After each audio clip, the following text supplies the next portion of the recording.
नमस्कार दोस्तों, जय श्री कृष्णा। राधे राधे। प्रिय दर्शकों, जो औरतें कपड़े खोलकर नहाती हैं उसके जीवन में इसका क्या असर पड़ता है। मित्रों, इस वीडियो में एक कहानी के जरिए आपको बताया जाएगा, साथ ही यह वीडियो आपको बहुत अच्छी जानकारी और सीख देकर के जाएगी। तो चलिए मित्रों, आपका कीमती समय बर्बाद ना करते हुए अब सीधे कहानी पर ही पहुंचाते हैं। मित्रों, एक समय विष्णु भगवान लक्ष्मी माता के साथ हरिद्वार में घूम रहे थे। लक्ष्मी माता ने देखा कि समस्त मनुष्य गंगा में नहा नहाकर हर हर गंगे कहते चले जा रहे हैं। प्रिय दर्शकों, अगर आप यह कहानी सुन रहे हैं तो पूरा सुनिएगा, क्योंकि आधा अधूरा ज्ञान कभी किसी के लिए सही नहीं होता। इसके अलावा है माता लक्ष्मी, जो भी भक्त इस वीडियो को लाइक करें और चैनल को सब्सक्राइब करके कमेंट में जय माता लक्ष्मी लिखे, उनके घर में धन की कभी कोई कमी ना रहे, उनके घर हमेशा धन से भरा रहे। दोस्तों, जब माता ने देखा कि समस्त मनुष्य गंगा में नहा नहा कर हर हर गंगे कहते चले जा रहे हैं,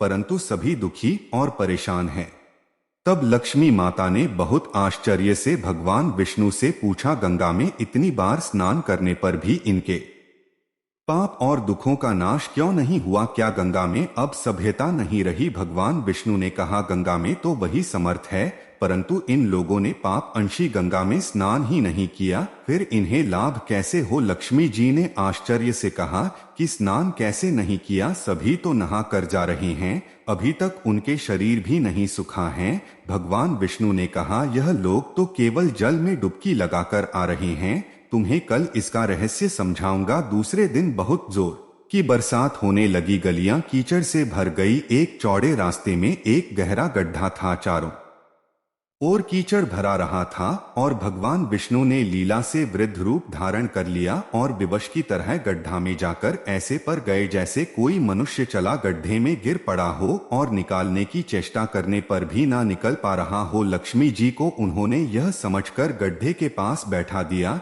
कि देखो, तुम लोगों को सुना सुना कर यूं पुकारती रहो कि मेरे वृद्धि पति अकस्मात गड्ढे में गिर पड़े हैं, कोई पुण्य आत्मा इन्हें निकालकर उनके प्राण बचाए और हम असहाय की सहायता करें। और भगवान विष्णु ने यह भी समझा दिया, जब कोई गड्ढे में से मुझे निकलना को तैयार हो तब इतना और कह देना कि मेरे पति सर्वथा निष्पाप है, इन्हें वही छुए जो खुद भी निष्पाप हो। यदि आप निष्पाप है तो उनके हाथ लगाइए, नहीं तो हाथ लगाते ही आप भस्म हो जाएंगे। लक्ष्मी जी तथास्तु कहकर गड्ढे के किनारे बैठ गई और आने जाने वालों को सुना सुनाकर भगवान विष्णु जी की सिकाई हुई बात कहने लगी। गंगा में नहाकर लोगों के दल आ रहे हैं और सुंदर युक्ति को यूं बैठी देखकर क्योंकि मन में पाप और क्यों को कुछ धर्म का भाई हुआ, कई कानून से डरे, और कुछ लोगों ने तो लक्ष्मी जी को यह भी सुना दिया कि मरने दे बूढ़े को, क्यों उसके लिए रोती है। और कुछ दयाल चरित्रवान पुरुष थे, उन्होंने उसे युक्ति के पति को निकलना चाहा, परंतु लक्ष्मी जी के वचन सुनकर वह भी रुक गए। उन्होंने सोचा कि हम गंगा में नहाकर आए हैं तो क्या हुआ, पापी तो है ही, कहीं सहायता करते समय हम भस्म ना हो जाए। इस स्त्री के कथन के अनुसार हम खुद भस्म ना हो जाए। किसी का साहस नहीं हुआ, सैकड़ों आए, सैकड़ों ने पूछा और चले गए। संध्या हो चली, तब भगवान विष्णु ने माता लक्ष्मी से कहा, देख आया कोई सच्चे हृदय से गंगा में नहाने वाला। तब थोड़ी देर बाद एक जवान हाथ में लौटा लिए हर हर गंगे करता हुआ निकला। लक्ष्मी जी ने उसे भी वही बात कही। युवक का हृदय करुणा से भर आया, उसने भगवान विष्णु को निकालने की तैयारी की। लक्ष्मी जी ने रोक कर कहा कि भाई, यदि तुम सर्वथा निष्पाप नहीं होंगे तो मेरे पति को छूते ही चल जाओगे। उसने इस समय बिना किसी संकोच के दृढ़ निश्चय के साथ लक्ष्मी जी से कहा कि माता, मेरे निष्पाप होने में तुझे संदेश क्यों होता है? देखती नहीं मैं अभी गंगा नहाकर आया हूँ, भला गंगा में गोता लगाने के बाद भी कभी पाप रहते हैं? मैं अभी तुम्हारे पति को निकलता हूँ। युवक ने लपक कर बूढ़े को ऊपर उठा लिया। भगवान विष्णु और लक्ष्मी ने उसे अधिकारी समझकर अपना असली स्वरूप प्रकट कर उसे दर्शन देकर किरदार किया। भगवान विष्णु जी ने माता लक्ष्मी से कहा कि इतने सारे लोगों में से एक नहीं गंगा स्नान किया है। इसी दृष्टांत के अनुसार जो लोग बिना श्रद्धा और विश्वास के केवल दंभ के लिए गंगा स्नान करते हैं, उन्हें वास्तविक फल नहीं मिलता, परंतु इसका यह मतलब नहीं कि गंगा स्नान व्यर्थ जाता है। गंगा स्नान का बहुत पुण्य भी है। इसके बाद भगवान विष्णु जी ने माता लक्ष्मी जी से कहा, अब मैं आपको वह 12 बातें बताता हूँ। जो भी मनुष्य इन 12 बातों को नहाते समय ध्यान में रखता है वह कभी भी दुखी नहीं रहता है। उसके घर में माँ लक्ष्मी का वास होता है, उसके घर में अपार धन आता है, घर में कभी भी लड़ाई झगड़ा नहीं होते हैं, उसका पूरा परिवार हंसी खुशी जीवन व्यतीत करता है। तब माता लक्ष्मी ने कहा, हे भगवान, आप हमें यह 12 बातें बताइए। इसके बाद भगवान विष्णु उन बातों को बताना शुरू कर देते हैं और माता लक्ष्मी बहुत ध्यान से सुनने लगती है। दोस्तों, यह 12 बातें आप लोग भी बिल्कुल ध्यान से सुने। इसके बाद भगवान विष्णु कहते हैं, प्रिया, यह 12 बातें बताने के बाद मैं आपको एक बात और बताऊंगा। जो औरतें कपड़े खोलकर स्नान करती हैं उनके लिए यह बात बहुत ही महत्वपूर्ण है। लक्ष्मी जी इस बात को बहुत ही ध्यान से सुना। तभी विष्णु जी अपनी वाणी को शुरू कर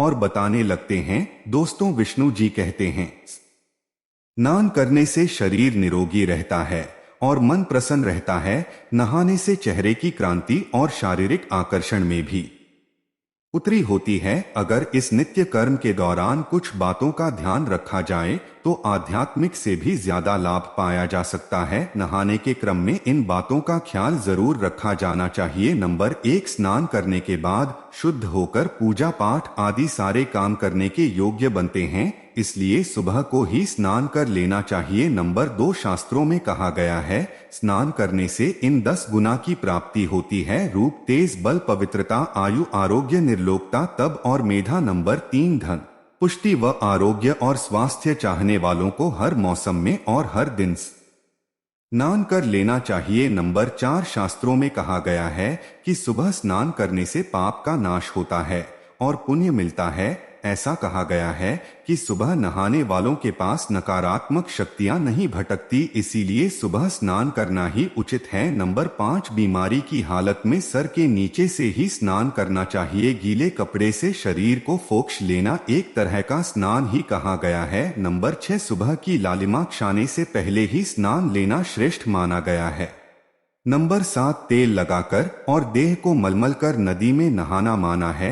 इसकी जगह नदी से बाहर निकलकर तट पर ही शरीर साफ करके तब नदी में डुबकी लगाना उचित है। नंबर 8, जिन घाटों पर कपड़े धोए जाते हैं वहां का जल अपवित्र माना गया है, इसलिए वहां से कुछ दूर हटकर ही नहाना चाहिए। नंबर 9, नदी में 11 या 21 डुबकियां लगाना अच्छा बताया गया है।